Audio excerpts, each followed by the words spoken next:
Technology shapes our lives. Innovation shapes our societies. Will democratic values withstand the disruption?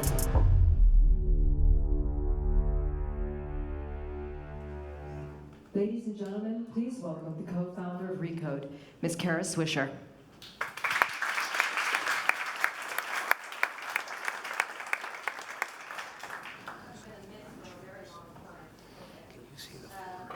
Okay, I'm going to set up the panel that's coming next. Can you hear me all? Okay, great. We have a great panel coming up next about digital things, and so I'm going to sort of set the table for some thoughts I want you to have, and I want the panel to have as they're starting to talk about this, and I'm going to sit down and listen. So I'm going to talk about 10 minutes about some stuff that I see. I ran a site called Recode, which is a pretty big tech site in the United States. I also wrote a weekly column for the New York Times about tech, and I've interviewed pretty much every tech leader, all of them, in fact, over the past 25 years covering Silicon Valley. So I'm going to give you some insights on things I think are happening now, especially in the context of the more global look at things around security, around where things are going. First thing I'd like you all to keep in mind, I'm going to talk about five things that I think are critical and the panel should debate. The first is an idea that I need you to keep in mind for the whole time that you're thinking about this whole thing, which is a thing that I say a lot, I repeat a lot, I'm hoping people will remember it a lot, which is that everything that can be digitized will be digitized. It's a really important concept, the idea that everything, jobs, people, your data, you yourself as a person is going to be digitized in some fashion. Almost everything can be digitized going forward, and it's a really important concept. People still think that there's a whole lot of stuff that humanity can do to control a lot of this digital stuff. Digital can digitize almost every job, almost every person, almost every act, movement, everything, government. So there's a couple of things that, if you keep that in mind to start with, let's go through a couple key trends that are going on with Silicon Valley right now, which is in the midst of a techlash. That's the expression they use in Silicon Valley. It's a group of people that had long been used to being I use the expression licked up and down by fanboys. Today they are not that way. They're in the midst of being seen as problems in the world, especially in Europe. It started in Europe, but it's a worldwide idea that tech maybe is not so much for the good as they are for more damaging. The first thing you have to keep in mind is a lot of this, one of the key parts of it is that there's been a real split between government and tech, which for very long had been much closer together than people realize. But the Snowden revelations in the United States, because most of these tech companies, when you think about the global tech world, except for China, most of the key tech companies are US-based. They're US companies. They were started in the US, including Amazon, Microsoft, Apple, Google, Facebook, pretty much all of them are US-based, the key ones.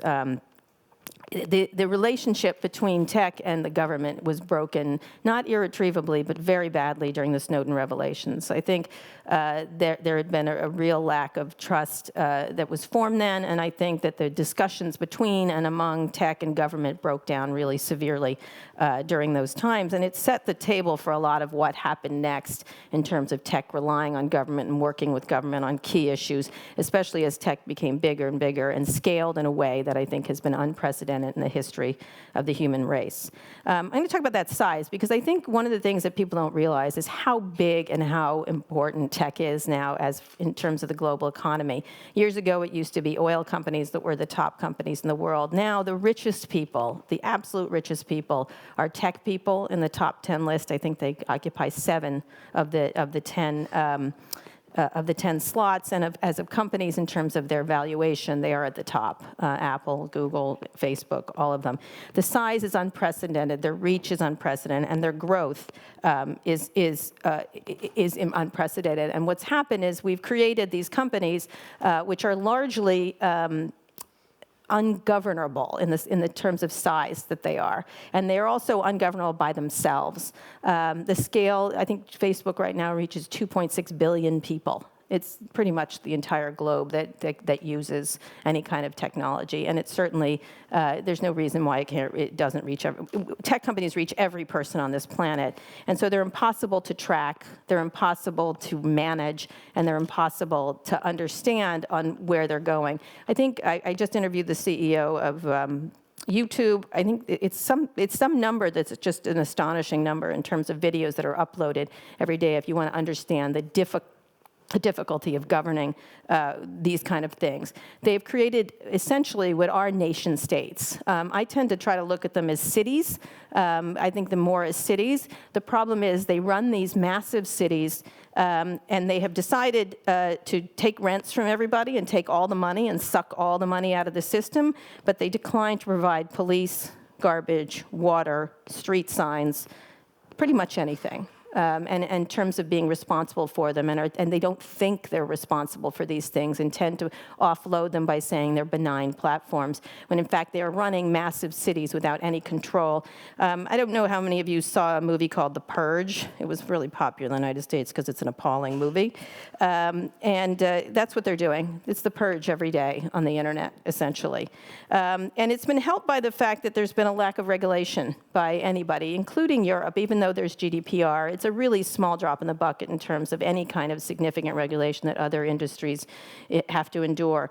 I'm not always a proponent of regulation, in fact, not very much, but at the same time, most industries do benefit from smart regulation and smart controls and smart citizens that are involved in the management of these large companies. But for the most part, in the United States, most of these companies, there is no national privacy legislation. There is one coming online from California that they're trying to water down. There's 10 other ones in states across the United States where these companies would be more significantly affected. But in general, there's no privacy legislation. In fact, most tech companies are protected under a law that was passed a long time ago, which I covered when I was at the Washington Post, called the Communications Decency Act. It's called Section 230. It gives them enormous immunity on their platforms. There's no legal recourse to deal with these companies. They cannot be sued. At the same time, because of lack of regulation, these companies and the people who run these companies cannot be fired.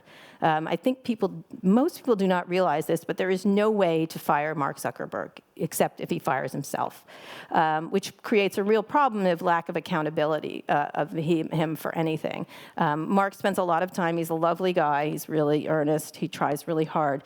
He spends a lot of time blaming everybody else for his problems when he himself invented the entire thing, and putting off responsibility, and which is a real trend among tech executives these days. Not everyone, not Apple's Tim Cook, but for example, they spend a lot of time taking all the benefits and abrogating all the responsibility to someone else when they in fact created the problem.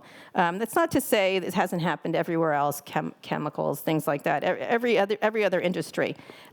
But they have no accountability and no responsibility, and there's no reason for them to be responsible. A lot of time they spend, when I write about them pretty toughly in the New York Times, I often get a call from some of the world's most powerful and rich people telling them I'm mean to them, which is, I don't care. They should call their mama if they want someone to be nice to them.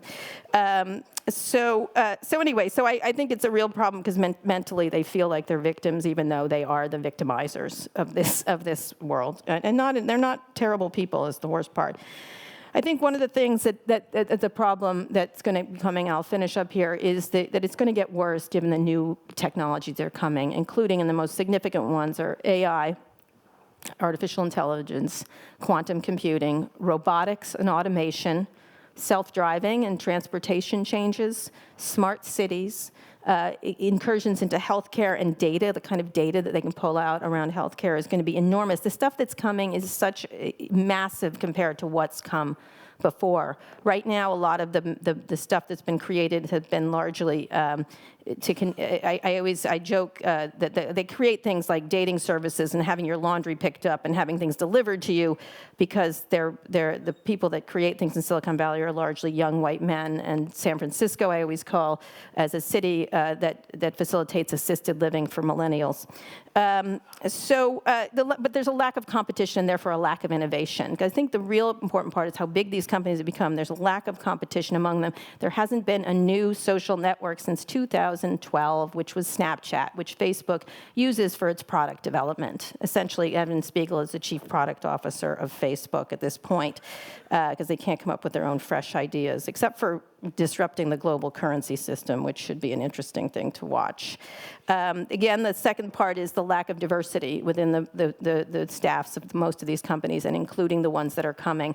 There's no way we're going to have a really important global technology atmosphere that is good and beneficial for most people without lack of diversity. And that includes gender diversity, people of color, age diversity, economic diversity, and global diversity.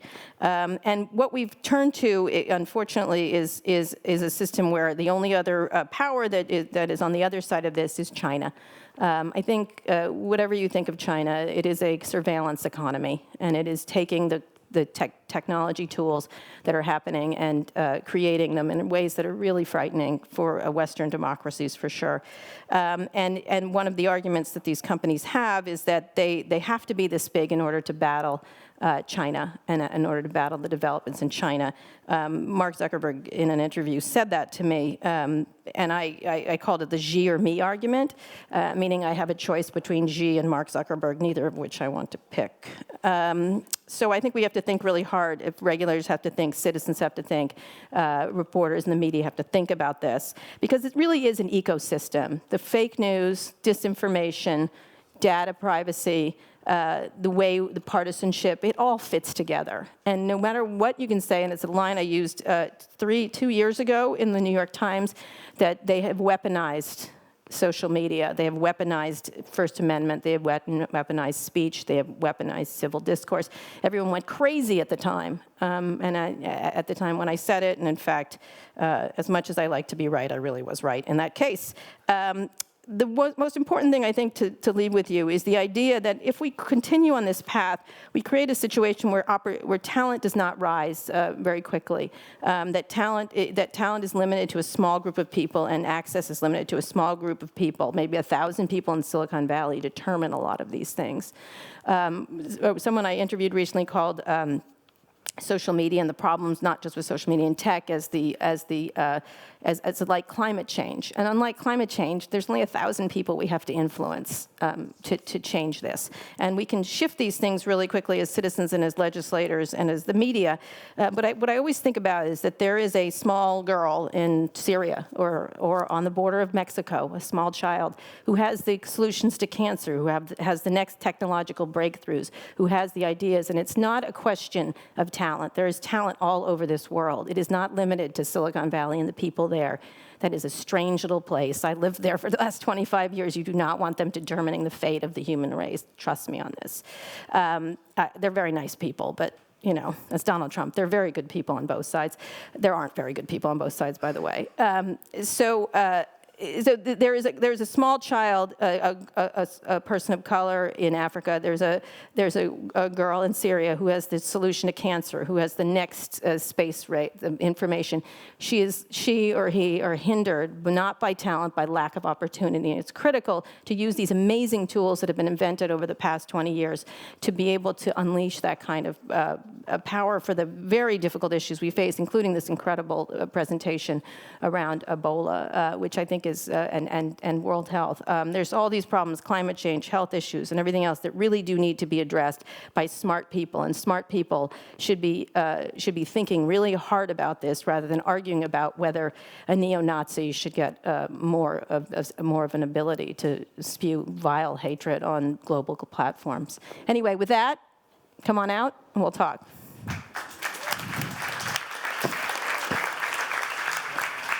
Okay. Ladies and gentlemen, please welcome Senior Fellow and Director of the Digital Innovation Democracy Initiative at the German Marshall Fund, Ambassador Karen Kornblue.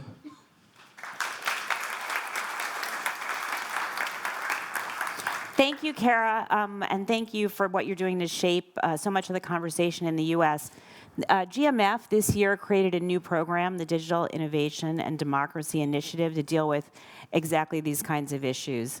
As you all have heard, technology has disrupted our societies, and it's going to do so much more disrupting in the years to come. We can't afford to be either tech utopians, believing that the internet is magically going to give voice to the voiceless and power to the powerless, nor can we be tech dystopians.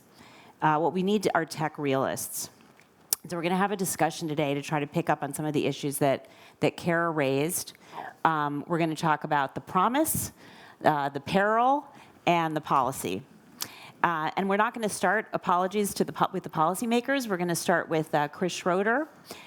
Chris is an entrepreneur. He's a GMF board member. He's dealt with the Middle East and investments in the Middle East and opportunity.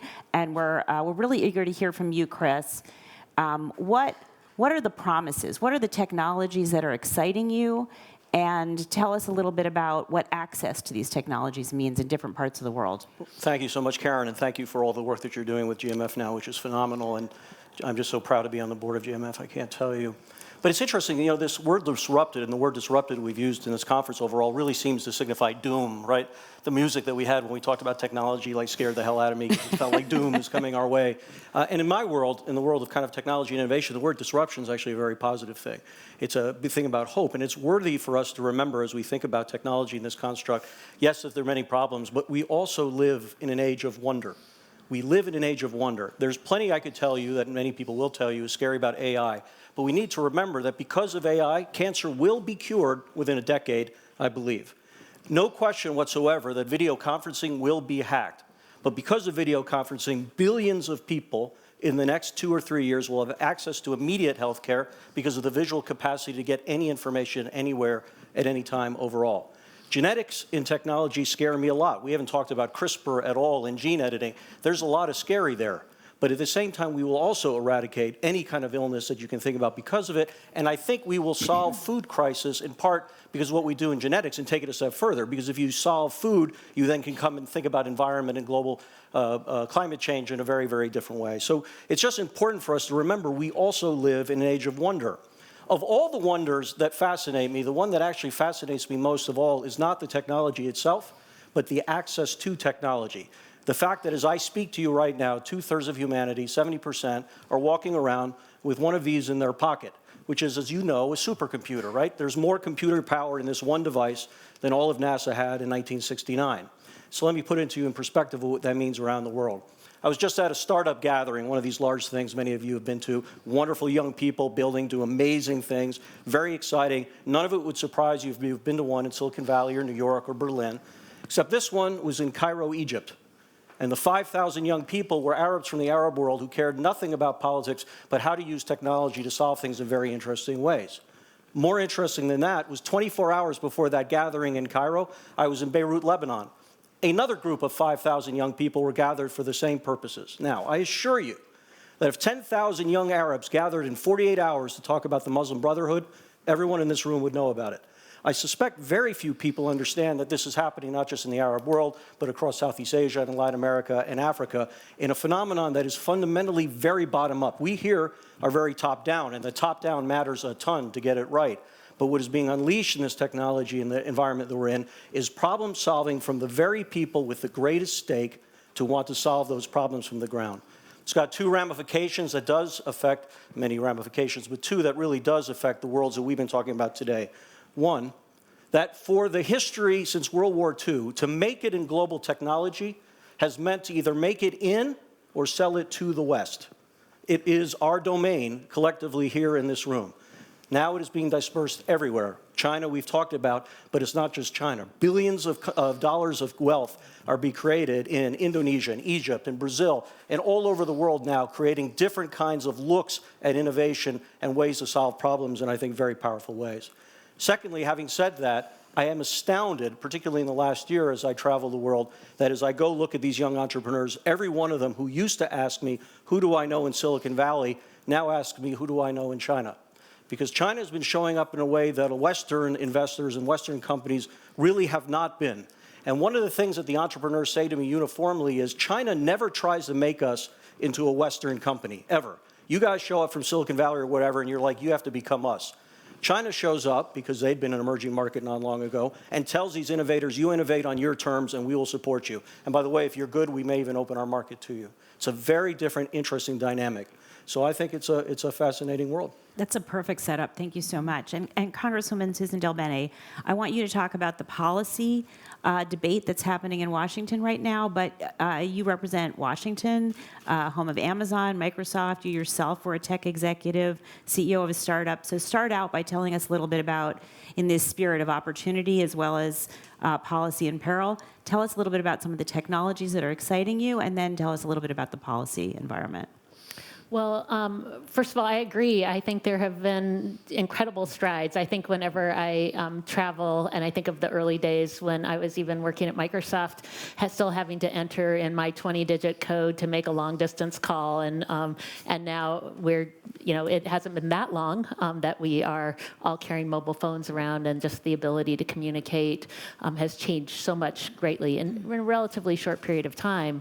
But the ability to exchange information and for people to access information they could never access before, the impact it's had in so many sectors. And I think one thing we should always remember when we're talking about technology is we talk about it as if it's separate industry, and it had been traditionally, but technology is foundational. It's part of every industry. It impacts every scenario we can talk about. And so I think it's important when we are looking at opportunity, we realize the impact it's had in so many different sectors, but when we're talking about policy, that we also realize we need to be talking about it in so many different ways. From a policy standpoint, we have a lot of policies that were put in place based on a way the world worked decades ago. Labor policy, even tax policy. When we talk about issues today, when we talk about things, we're talking about transportation and infrastructure, technology has had a huge impact, but policy hasn't kept up. Even in places where it's been less controversial, we haven't kept up because we haven't really been willing to make those big changes to rethink fundamentally how policy might need to change because the world works differently. And because it's hard, policy isn't fast, it's hard, and I think because there's a hesitancy from folks to make a change when, one, they don't understand the issues or what the implication of issues are. I think policymakers are more conservative in that way in terms of not wanting to make change quickly, and maybe not understanding. The great opportunity here, at least when I look at it from a U.S. perspective, is these aren't partisan issues. These are actually issues that I think have huge opportunity for folks to come together on if we will start down that path. But the most fundamental place we need to start, I think, is in privacy, because I do think privacy policy really sets the stage in so many areas.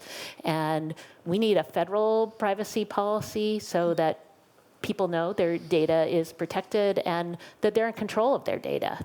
And that is a place I've put forward legislation there. That's a place where we're still behind in the conversation and in moving legislation, because it is like an onion, right? We have those core policies we need to put in place and expand from there. And if don't have those core policies in place, it's going to be even harder for us to do that next wave and adapt as we see new technologies and new innovations interrupt what's happening. So this is going to be it needs to be a priority and a big focus so that we can not only catch up, but we can be forward-looking. And Marietje Schaake, you're a member of the European Parliament. You have been for some time. You've been a leader in terms of thinking about tech policy. What do you think of when you hear us Americans talk about the hesitancy? You've talked about global norms. How do you see Europe's role in this debate, and where do you think the policy needs to go? Yeah, so thank you very much. I wanted to build also on what Kara said when she said that everything is going to be digitized. And so if we take that as a starting point, which I agree with, and if we then look back and see how digitization has almost always meant privatization, and that on the other hand, technology is not neutral. It is designed with a certain purpose in mind, for example, efficiency, more profit, or other kinds of goals. It has not been built with democracy in mind.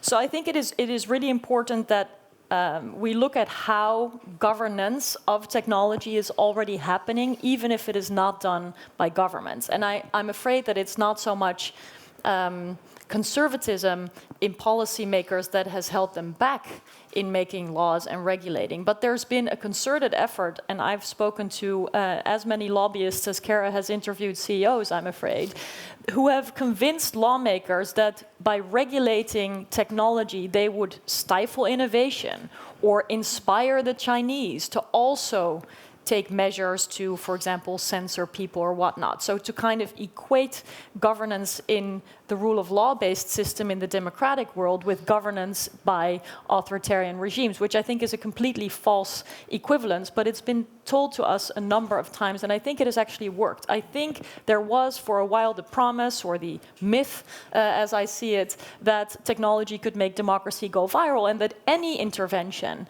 would actually hinder this promise.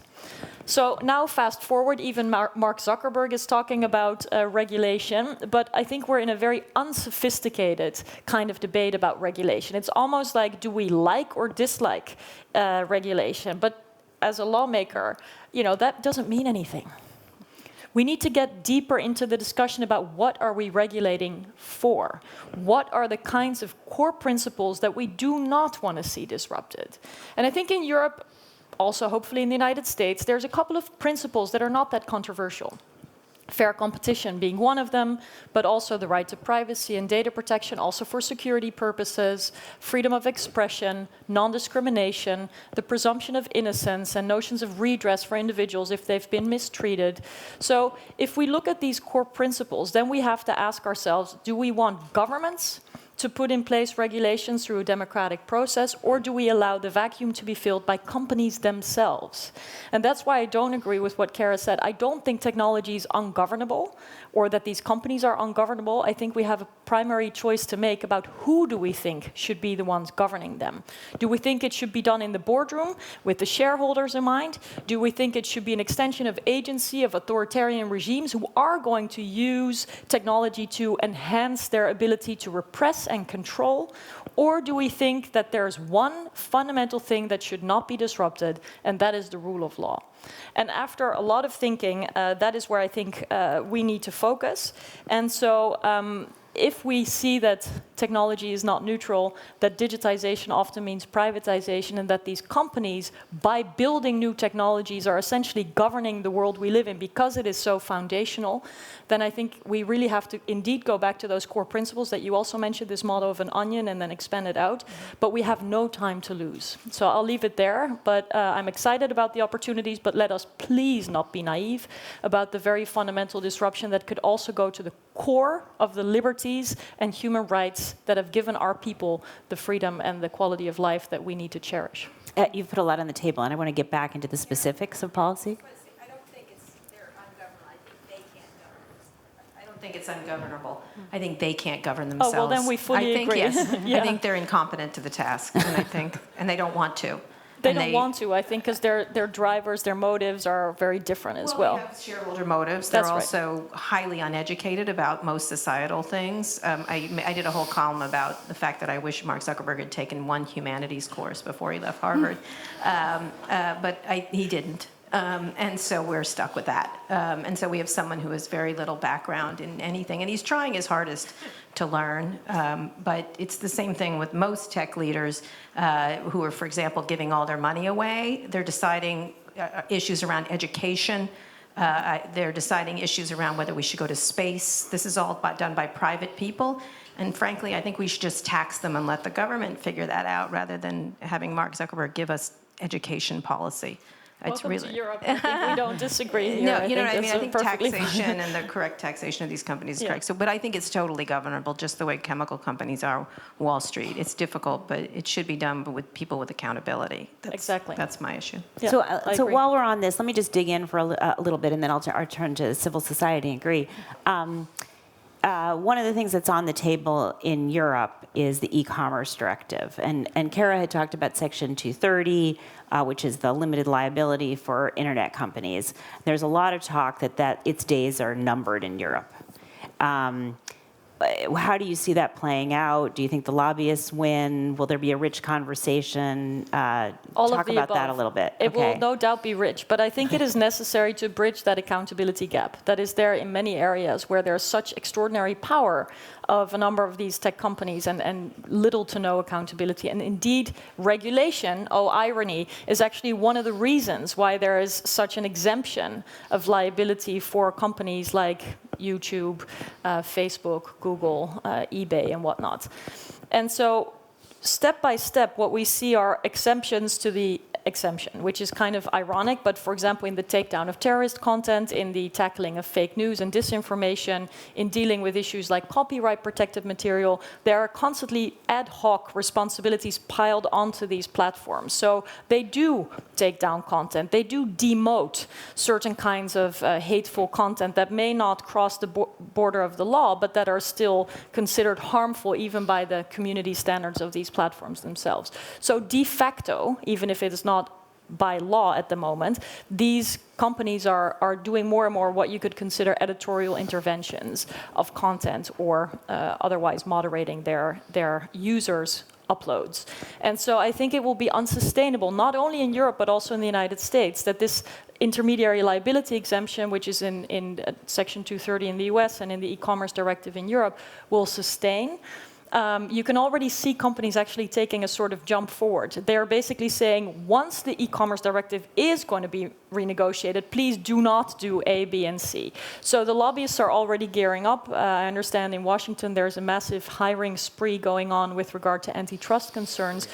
What I hope we can do, and I realize we're here at GMF, a leading organization in the transatlantic space, is that we can come together on this as Europeans and Americans and develop a democratic model of how to deal with this, because there is risk involved if you're going to start to touch speech issues by regulation. But we would be mistaken if we think that there's no intervention in free speech now because it's done by the companies, again, without accountability. So we need to close the accountability gap. Taking back this intermediary liability exemption is one step. Regulating against trust and for fair competition, against discriminatory practices by algorithms, for example. There's a lot of things that need to be regulated, and I think it will happen, indeed. So, and we're really happy to hear you say you want to see a transatlantic conversation about this and yes. coming together around democracy, because that's exactly the whole that we hope this new program at GMF is going to help. And with others. I mean, let's think also about Japan, Australia. Yeah. Hopefully some people in India can come on board here too. We need to have a more robust democratic governance model of technology. Yeah, but so I want to bring in civil society. And Gry, you are on the high-level expert group that the EU has to deal with AI and ethics. And so bring ethics into the conversation, civil society into the conversation, and tell us how that can help us with some of the challenges that have been laid out. Yeah, well, first of all, it's actually been really interesting for me because I managed to participate in the whole event this time because we were publishing the policy recommendations on AI, which was part of one of our deliverables in this group Wednesday. So I went straight into this conference. And one of the things that I've kind of been seeing, we've had conversations about economy, about politics, about warfare, and one of the underlying conversations has always been this idea about the role of technologies. And so we've had conversations about the role of tweets in politics, the job losses and automation, all kinds of things, like even cyber warfare. And of course, this is an echo of this ongoing conversation that we have around in society, outside these walls right now. And it's basically focused on, we have this focus on amplified powers that are somehow transformed into autonomous systems in everything from in our everyday lives, from cars to airplanes that sometimes fall down because of them, or not, and which is not very funny. And software in criminal justice systems and these things. So they're somehow considered structuring forces. Like they're like infrastructures, like buildings and roads that are just made out of data points and signals, but they're pointing us in certain directions right now. And of course, these are risks and challenges, but there's also opportunities. So, for example, we can think of using AI to reach sustainability goals, so to perform dangerous jobs instead of the ones that humans shouldn't be performing. Or to, for example, save energies, make energy-saving industries, more efficient industries. And normally these debates that we have, they are always shaped like this, in this dichotomy between the opportunities and the risks. But what I would argue is that I think that we have to remember that there's both of these enabling and disabling capacities of emerging technologies. And most of the time, one technology will have both of them, potentially.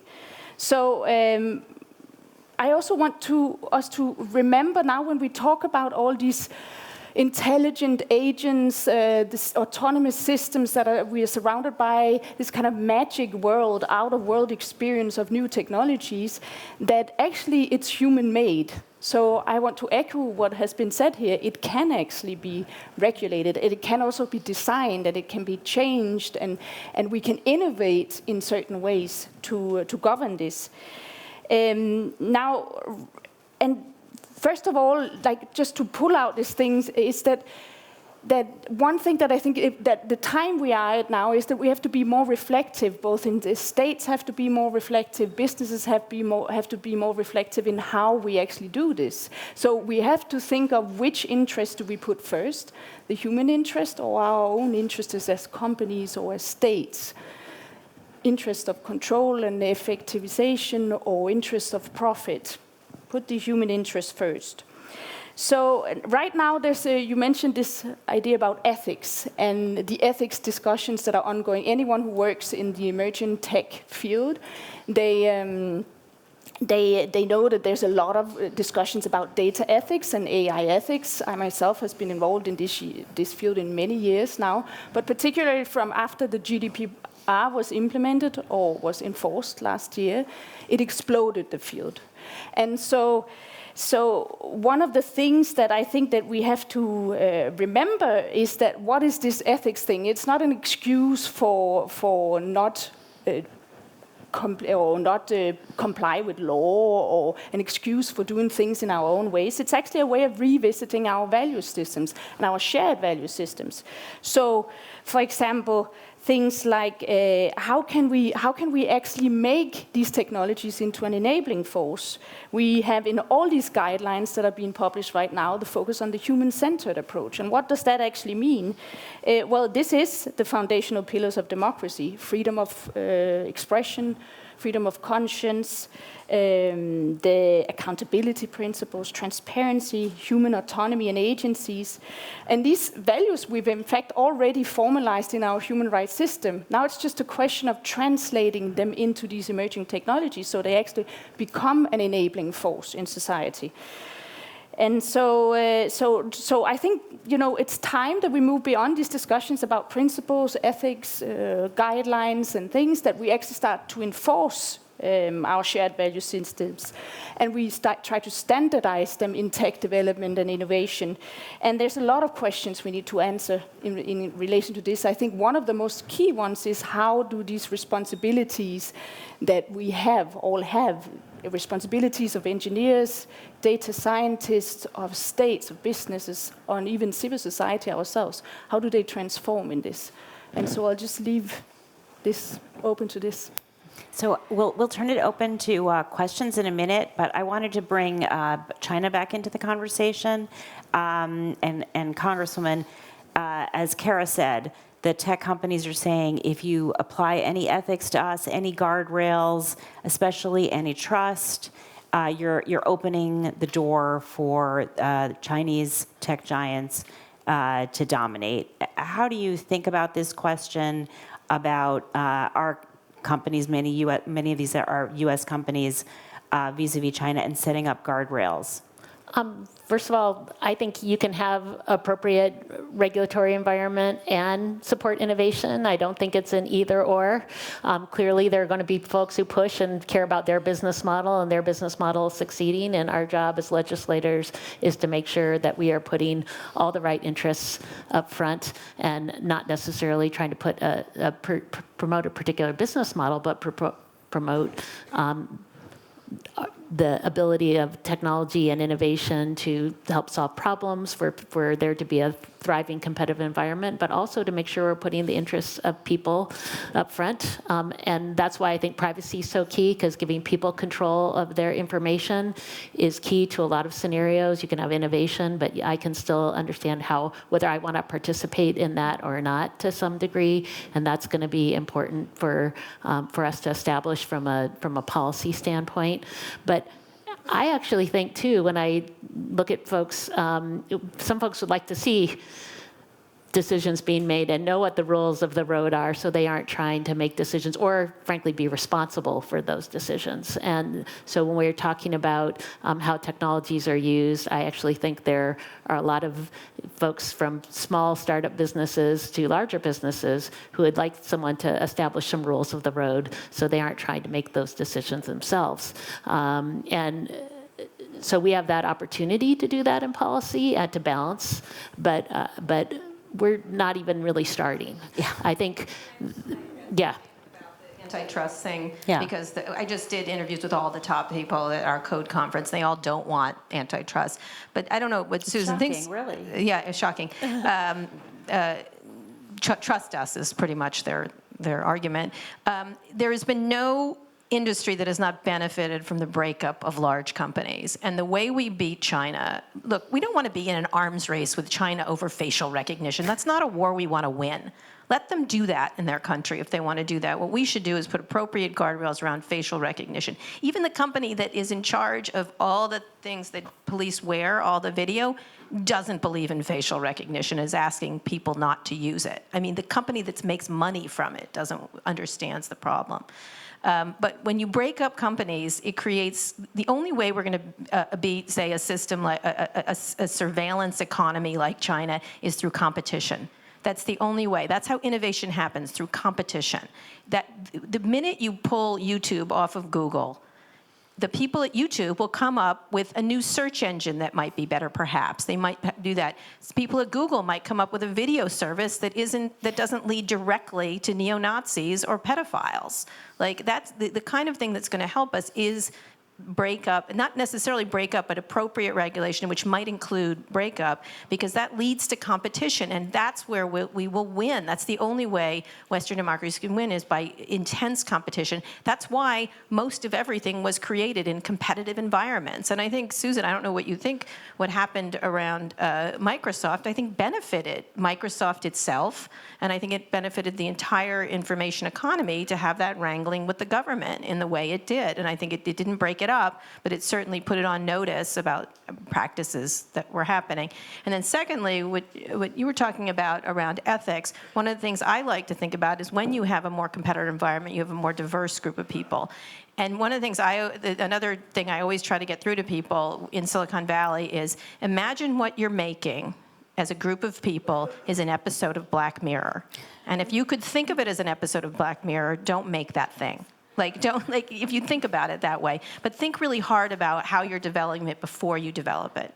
And so I think in a competitive, diverse, innovative environment, wonderful things happen. And I trust entrepreneurs more than anything. I don't trust large companies to make great decisions. They never do. They can't, because these people are billionaires, and they live in these little worlds where they go from the plane to their kombucha stand to their giant homes, and they are never going to understand the problems of most people in the world. So can I also add that this is a international issue, and so we talk about domestic policies a lot of times, and if we don't have a good position on what our domestic policies are, it's hard for us to opine on what the international standards should be. But if we're not on the table collectively looking at what those international standards are, they are going to be defined, and China would be another one to help define those and create those. So I think it's critically important that we're engaged involved. That's why I think the policies we make and the decisions we make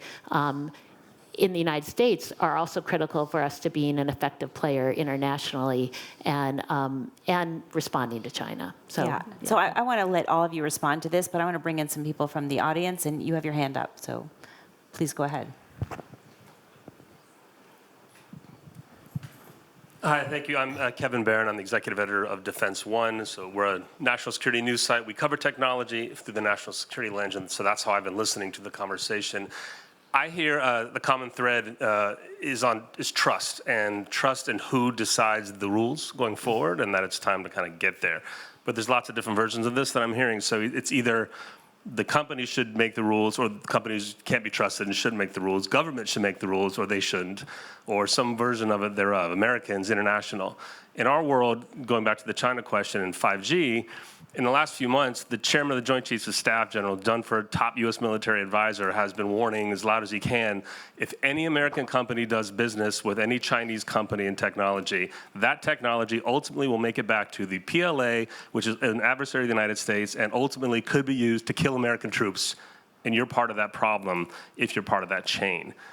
Not a lot of people believe that outside of the military, especially in technology, so they're fighting with that. So maybe talk a little bit about the trust in the hard national security issues that are separate from profits, separate from humanity, or lots of these other, the future of technology. It's a very specific issue on the table right now. Who gets to make that decision? Because today, if you're not watching your feed from the White House reporters out in Japan, the President of the United States just said, American companies want to sell technology to Huawei, go ahead. So you've got a big, even the government itself that Kara's saying should be in charge of these rules, can't decide the rules right now, or who's in charge of the rules. So Chris, not only are you an investor, but you were at the State Department and the White House, so you want to respond? Look, I'll tell you two things, and I can't speak about the national security stuff anymore the way I once might have been able to barely do so. But there are two observations. One, there's a lot of this conversation, in my view, is about hubris, right? This is not either or. If it is either or, we're toast. And it's usually not either or when reality comes. Yes, there's tremendous hubris among the wealthy of Silicon Valley. We all have our favorite stories about that stuff. But, I love that some of these folks are trying to fix education in a different way. It's to be encouraged.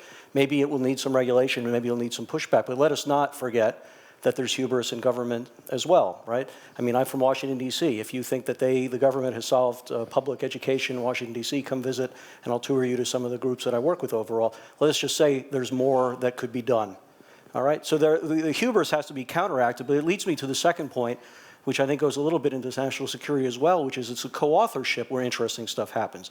And to presume that it's an adversarial conversation, I think, is a misstep. And let me give you two really interesting examples, which I never would have thought that's sort of related to security, will absolutely be related to security, but is more in my worlds right now. And that is, if you were to say what two countries have the most innovative laws and regulations, both for protection and allowing innovation in financial technology, what countries would you guess? And I think you may be surprised to hear that they are Brazil and Indonesia. Now, how is this possible? Like, these are not places where I think there'd be this kind of a thing. In fact, it was a tremendous amount of co-authorship between the business community, the public community, and the government, because there, in fact, were shared interests in what they were trying to do. From the government's perspective, 60, 70% of the people in the country aren't able to access financial inclusion at all. So that's a public good for them. Secondly, fintech allows more access to data, which means they can collect taxes that they can never do it before. So what ends up happening is a very surprising coalition of folks brought innovation in surprising parts of the world, not just to the innovation itself, but to think about the balance between what is done in security and what is done in terms of the efficacy of the public good and what is done to allow innovation to happen. That has to be the answer. It's already happening now with the Pentagon, but that will have to continue. It can't be owned by one thing. Could it? Is correct. I think he is. I mean, the problem with Trump is he was against Huawei before he was for Huawei, and frankly, he can't even pronounce Huawei, I'm guessing. I don't even think he understands what's at stake. But being very clear about selling things to China should be something at the top of our administration. It's the one thing I tend to agree with with security and military around. It's a really big problem to facilitate these governments to be able to use our technology against us. I think it's critically important to think about.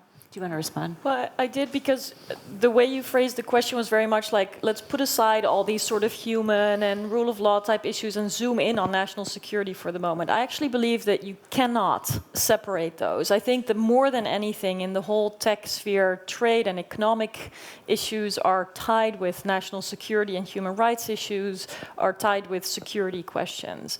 And so for Europe specifically, because we're in a slightly different situation at least we don't have President Trump. We also have to answer these questions. And it's very tricky because national security is a national competence of 28 member states, even though we have one single market. And we're trying very hard to be more competitive with a digital single market. And also, we have telecoms rules, but not the joint auctioning of spectrum. So if you think about 5G and all the new questions that leads to, this is also decided on the national level. So the whole question about national security really prompts Europe to think much more about, can it operate as a geopolitical player? Can it tie these trade concerns with national security concerns as well as human rights concerns? And I think it's one of the priorities that we have to answer. And I don't see enough sense of urgency in Europe when it comes to the challenges that are coming from China. In fact, the opposite, because President Trump has been so destructive to the transatlantic relation with his administration, it has actually driven some people in Europe comfortably to be in the middle between the US and China, or to even kind of see advantages in working more closely with China, taking more investments, for example, working on a number of developments there. So again, here, I hope we can have a comprehensive transatlantic relation, because I think it's also a good way to engage more people in the discussion, because some of them simply think, well, national security is not my thing, even though economic prosperity, human rights are their thing. And in my opinion, it's in fact one and the same. That's terrific. So we have time for a few more questions. We have one here.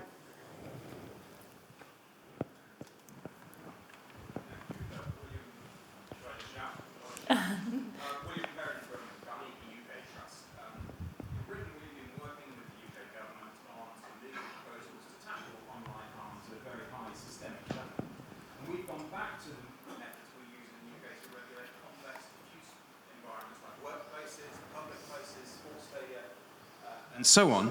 That's better. It's an approach known as a statutory duty of care, where the government says that at the highest possible level, companies, in this case, companies who share, discover, or generate, or provide user-generated content, should have a general duty to ensure that to take reasonable steps to ensure that people do not come to reasonably foreseeable harms as a result of the operation of that network. And to our surprise, the UK government has adopted this as a policy proposal, and this is a big subject, to Boris Johnson being Prime Minister, we expect laws to come forward to bring this into effect next year.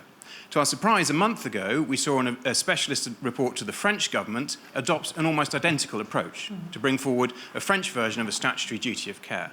And who knows, this may yet come into the complete rewriting of the e-commerce directive that's almost bound to happen with the new Commission. But it's an approach based in British law. It comes out of common law, becomes statutory law, and I'd be very happy to discuss that in detail with anyone else after this meeting. But we feel it would tackle at a systemic level the harms that arise from these companies' behaviours. Can we bring in a couple of other questions? Yeah, back here. Thanks a lot. I'm Roland Freudenstein from the Wilfried Martens Center for European Studies, which is a think tank of the European People's Party. So here's a political science question. We all know the good old left-right paradigm, and that's allegedly totally outdated. We have, in the last 10 years, seen the open versus closed paradigm. The global versus the local, or the liberals versus the national populists, people from anywhere, people from somewhere. When we look at these questions of the digital world, competition, freedom of expression, presumption of innocence, privacy, and to strike the right balance between them, do we need completely new paradigms? Does this fit into either the left-right or the open-closed? When I listen to Kara's eloquent j'accuse against Silicon Valley, I couldn't even place this on the open versus closed scale that we've developed over the last 10 years. So here's to whom it may concern. I mean, which kind of paradigms do we have to use in the future? Very philosophical. Entirely new ones, because if you think this whole left-right thing in the United States, the idea that these companies are attacking conservatives, I mean, that's a Ted Cruz fever dream. with a little Anthony Scaramucci nuttiness mixed in. It's just not true. You know, they don't have politics. I don't know if Chris or Susan, they are less political than you think. They have almost no politics. I'd say their politics are libertarian light, which is because they never studied libertarianism in college. Also, they don't even understand it. And so if you think they have political bents, that's not what it is at all. It is so haphazard and so ill thought out and so uninteresting to them that I think that we need entirely new ways to look at it. Because as Susan said, I think quite correctly, we're operating on laws that existed before cell phones. Like, you know, every time I talk to some legislators, and believe me, there's tons of smart ones like Susan in the United States. The only reason I focus on the United States is because these are U.S. companies that are doing most of the damage, is because literally I often, when I meet with some legislators, I'm like, you know, the internet, the kids love it. Like, it's astonishing how much we're being governed by old rules versus new ones. And so we have to be creative in how we think about them, about how we think about this stuff going forward, or else we're going to create a giant mess and do all the wrong regulations and hinder innovation and allow the rise of authoritarian regimes running these things. So. And that's also why it's an opportunity, because the opportunity is that it's not a political, you know, left versus right issue. I think we have a huge educational burden. You know, I think that is part of my responsibility as a legislator, is to help my colleagues at least be able to think about these issues more deeply, understand them, because I think a big challenge that we have in moving forward is people just don't want to do anything when they don't understand it, because there's, you know, you feel like, gosh, I can't take a position because I don't get it, so I'll just kind of stand in the background and wait. And we've been waiting a long time. And so that is an opportunity, because in some ways we have a lot of gridlock just because of political issues. This is one where we shouldn't necessarily, that's not the first challenge. And I just wanted to address yours a little bit. I think one of the challenges that we have when we start thinking about kind of what are the responsibilities for folks, for example, in keeping data, et cetera? How do you, as a consumer or someone who's participating in a venue or things like that, how do you know that people are living up to that standard? When you buy a car now, lots of people still would go look at a car and look at, you know, the color or the interior features, but they don't necessarily think about, gosh, I wonder if the data that my car might be giving to someone is being handled well. And how would you even know that? What are the standards you would look at? And so I think part of what we need to look at too, as we talk about this more, is how do people know how to judge whether someone is doing all the things they should be doing, or is leaving the doors wide open in terms of data being hacked or not being responsible? How do we define that in a world where things are changing every day? So you might have been up to date yesterday, but you're not up to date today. And how do people, how is that information available so people can use that in judging the types of products they buy, the types of services they use, even the types of venues they may interact with? How do we provide that guidance? And I think that's another important responsibility we've got to figure out. And assuming they will use it, right? 99% of humanity never reads the privacy statements that they click instantly on. Because you can't understand them. You know, when I did my privacy bill, it's about making sure it's plain, clear language. But that also has to be enforced. And someone has to define, are you really doing a good job of providing plain, clear language? Or is it your own determination that you did a great job of it? And those are things where enforcement is a key part of this, and I even think, you know, we talk about the financial world, we talk about auditing, but we don't necessarily think about that. That's another thing we have to think about. I think technology is someone actually providing the right security that they said they would, and how do we know that they are? Is someone following a privacy policy? Because it's not, because it is changing so frequently, we've got to make sure there are standards and some way to track them. And let me let the two of you come in, but I just think the auditing issue is so interesting, because what you have there is you have expert agency, the SEC, but then you also have ethics. You also have rules and standards and ethical guidelines for how accountants have to behave and how your chief financial officer has to behave. And so far, a lot of that has been lacking. But I know I saw you wanted to get back in, and also I want to bring ethics back into the conversation, because if policy is going to take a long time, I think one of the questions is, what can we train these engineers, these entrepreneurs? Are there rules they can follow on a day-to-day basis that make anything better? No, more I just want to address this whole idea about politics and how we talk about politics and what kind of decisions should we make and how do we govern this. Because I think that we have to remember that one thing we tend to forget about when we're talking about emerging technologies is that it's not like this big, new, disruptive moment in history. It actually comes out of a long technological development, of a societal development where there's different actors that are shaping the development. One thing is politics, one thing is regulations. We have some really good ones, some good human rights legal frameworks that we have to adopt. Another thing, as you say, is the engineers that have to have new skills. They also need to have recognized their responsibility, that they're actually responsible of some of the things they build. Like I talk to engineers very often, they think of nice solutions they will build, but very often they don't have the humanist perspective or the ethics perspective. And there's also us as users. You were mentioning, how do we know things? Maybe we don't know too much because we don't have that education, but I am very confident that we will build up this system around based on ethical principles.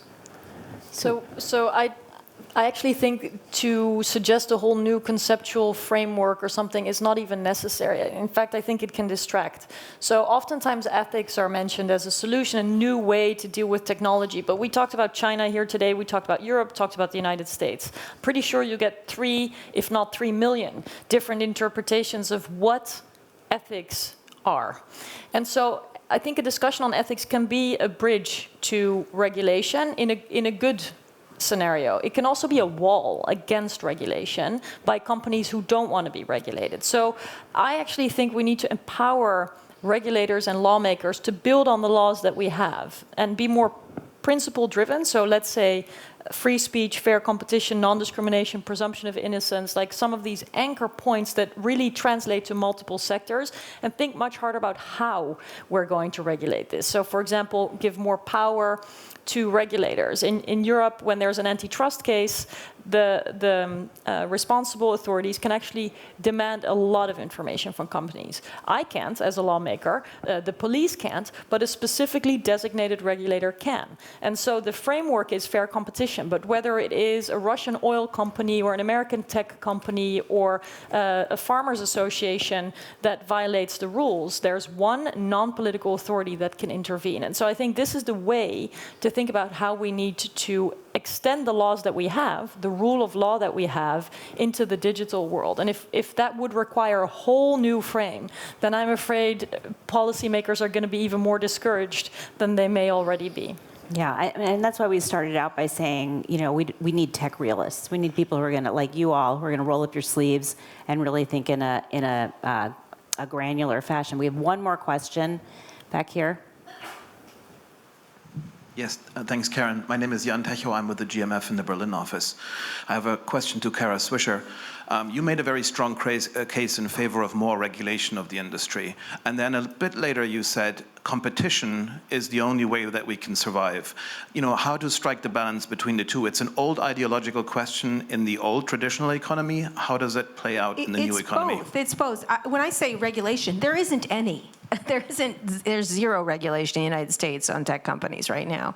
I think Chris, can you think of a regulation? There's no regulation. I would like a little regulation. I would also like enforcement by like the FTC, which has been, I think, sleeping for the past 10 years. If they had done their job 7 years ago when they had the consent decree with Facebook, we wouldn't be in this mess that we were with the Russians using the platform the way they did. I mean, the only person who doesn't believe it is obviously the President of the United States.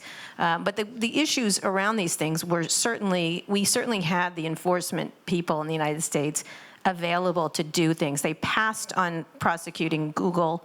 They passed on prosecuting Facebook correctly. Right now, they're deciding a thing that I think they're going to decide very soon, what to fine Facebook.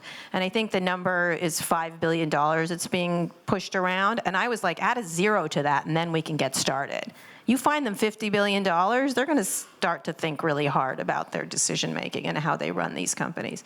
And so I think competition is always the way to do it compared to most things, because when you create more competition, you create more innovation. The reason Google exists is because of the Microsoft antitrust. Not exactly a straight line, but it's certainly a pretty straight line that the more you freak, the AT&T breakup is probably the better thing. The reason you all have cell phones today is because of the AT&T breakup eventually. And so that's what I'm talking about with competition. That's where new innovation comes out. That's more new opportunity. And it has to be combined with an interest in diversity and globalization of venture capital. It shouldn't be a bunch of old white guys in Silicon Valley making these decisions. It has to be a global idea around capitalizing people across the globe, because talent resides everywhere, opportunity does not. And if you're going to hinder people because of opportunity, you're going to miss enormous inventions that will help us. And I'll just end on this. I'm not an anti-tech person. I've been covering tech for 25 years. I'd have to hate myself a lot to be thinking this. You don't want to be the person I say this all the time, on the beach in Kitty Hawk saying, as the Wright brothers are taking off with their first airplane, saying, it only rose 2 feet. I mean, they said 4. Like, oh my God, the wingspan is wrong. They flew. That was an astonishing and amazing thing. And I think we all, despite issues with airplanes and jet fuel and carbon and everything else, we are benefited because of that. And so you can't look at it, the tech is on the whole good, but you have to think of it in a much smarter way, and we're at that cusp right now with technology. They aren't the smartest kids in the room anymore. That doesn't mean they're dumb. And so we have to think really hard and work with them and take responsibility ourselves, and at the same time call them to account. These are the richest and most powerful people in the world. They're not victims. They can take it. And the innovative people will always come forward. That's my feeling, always. The innovative entrepreneurs is what's going to save this planet. And we have to let them go and continue to do that, because that's what's going to change everything. So. And that seems like a cue for Chris to close us out. I would love for us to spend more time, but we're getting the hook. But I think talking about entrepreneurialism, innovation, we've had a lot of talk about the need to regulate. I just want to make sure that you give us a caution about what we want to make sure we don't squeeze out when we move to the regulation. If I'm giving the last word, I'll quote the book of Micah: "We should all walk humbly with our God." It's fun to poke fun at Trump and that kind of stuff, and I get all that, but we'd be having almost the same conversation at the essence of these core issues that are coming at us so rapidly under any circumstance. And I'm not in a position to know whether our institutions should be updated or changed, but I am in a position to judge from my own weakness that hubris is going to be a disaster in this. And our ability to walk humbly and have co-authorship and to listen and not just try to jam this into previous regimes, but think about what is the public good we're trying to do in terms of the new thing, to me, will be the essence of the hope to unleash the very things that Kara talked about, which I couldn't agree more with. Great. Thank you so much, this amazing panel. This is just the beginning of the conversation. We hope you'll join us as we try to grapple some more with all of these really important issues. Thank you. Thank you.